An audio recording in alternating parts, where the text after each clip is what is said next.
This video is an experiment as well as a call to action. I think we need to speak up more and speak our thoughts, speak our mind. We also need to tolerate it when others do the same, and this includes fair criticism, of course. So, make the move.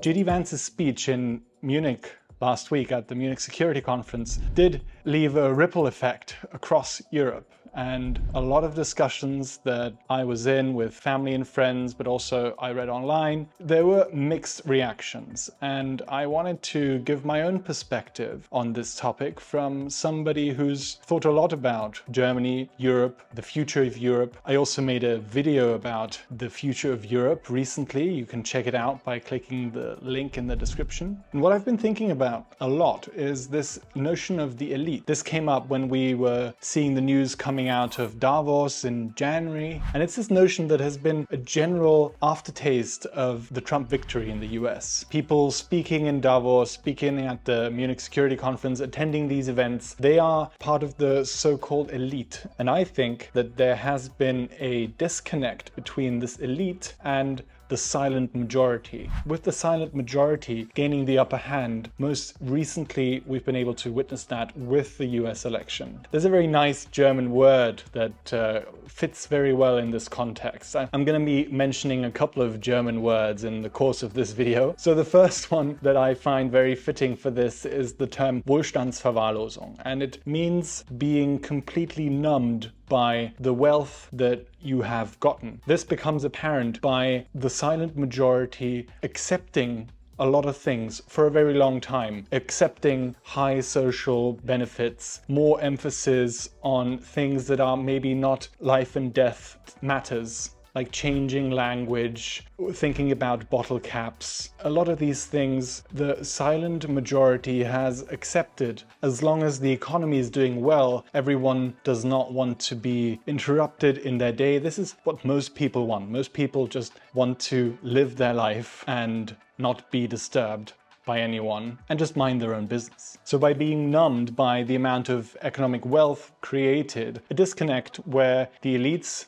say where the country or where the society should go, and the majority all of a sudden realizes, hang on a minute, we don't actually want to go there. And that's where then a shift comes in. And I think we've seen this shift certainly in the US, and we also in the process of seeing it in Europe. Another element that I saw in the reactions of the JD Vance speech in Munich was this outrage culture, the Empörungskultur in German, that has once again, it's this societal phenomenon that occurs when the reaction cannot be moderate. It always needs to be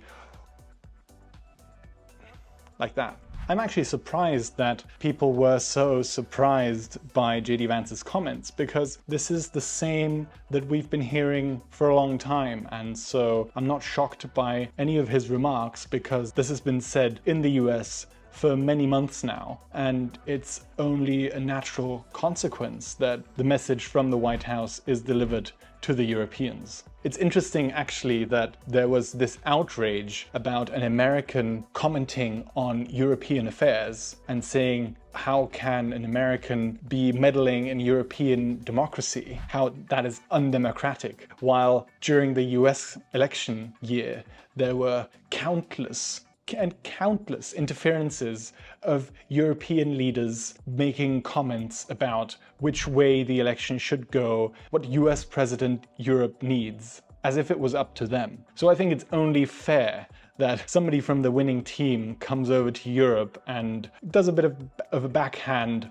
of the same, more of the same, and is being criticized, obviously, for doing what European leaders have been doing for a very long time before that. On the point of migration, I think the movement has come around in Europe as well. I think there is no majority, actually, in no Western economy that will support illegal migration. I think every Western economy is highly reliant on migrants coming and filling jobs in countries like Germany, for example. But there is a big difference between legal and illegal migration, and finally the moment has come where this can be openly discussed without everyone being outraged. immediately about somebody talking about migration. There seems to be an overall consensus regarding the flow of people, and it needs to be controlled. And while Europe is handing out social benefits to everyone coming to their country and offering very generous benefit packages for their own people for good reasons, oftentimes. But I think it's very understandable that the US, who is facing domestic problems themselves, is having an eye on that and says, well, if Europe is handing out money the way we're not to their people, that we maybe should be handing out money to our people. Europe is handing that money out, and then they run out of money when it comes to questions of defense, and then the US has to step in. I mean, that's a common sense that Europe needs to step up in a big way. I think it's fascinating from such a vice president's speech to see, in terms of the Ray Dalio cycles, how the US is on this point of decline. You're never quite sure on what point of the decline it is, when the up-and-coming power is going to take over from the incumbent power. But clearly, the administration currently of the US is doing everything they can to revert and go back to being the dominant power. And it's unclear if they will be able to do that, because obviously they talk a bit game when it comes to cutting spending, but you know, everyone wants their money, and nobody gets voted into office by taking away free popcorn. Actually, the first thing that I thought about when I listened to JD Vance's speech for the first time was there is this inherent fear in Europe, and especially in Germany, to be on the wrong side of history again. And that's the reason why anything new is first met with a lot of criticism, and some radical shift that has nothing to do with something radical, it's just a radical shift, is met with a lot of criticism and fear. And where in Europe the countries have seen their constitutions fail, and war being an effect of a constitution failing and a constitution being manipulated and used to gain power, this is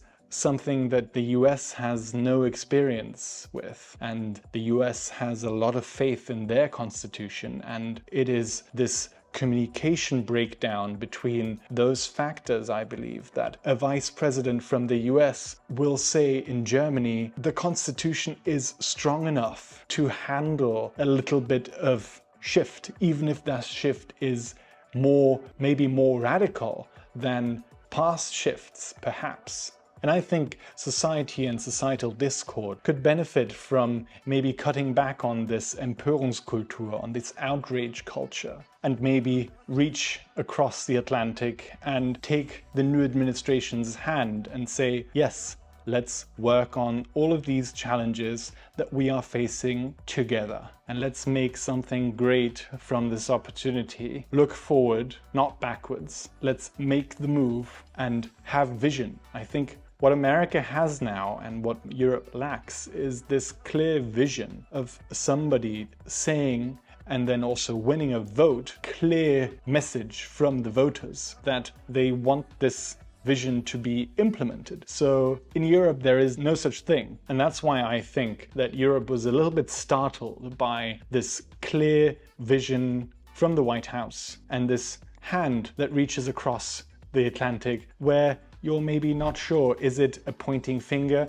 or is it a full hand? Please let me know in the comments what you thought about JD Vance's speech. I'd be very curious to hear as many diverse opinions as possible. If you're interested to hear more about these kinds of topics and investing, entrepreneurship, the future, making our own path, then consider subscribing to this channel. And I thank you very much for watching.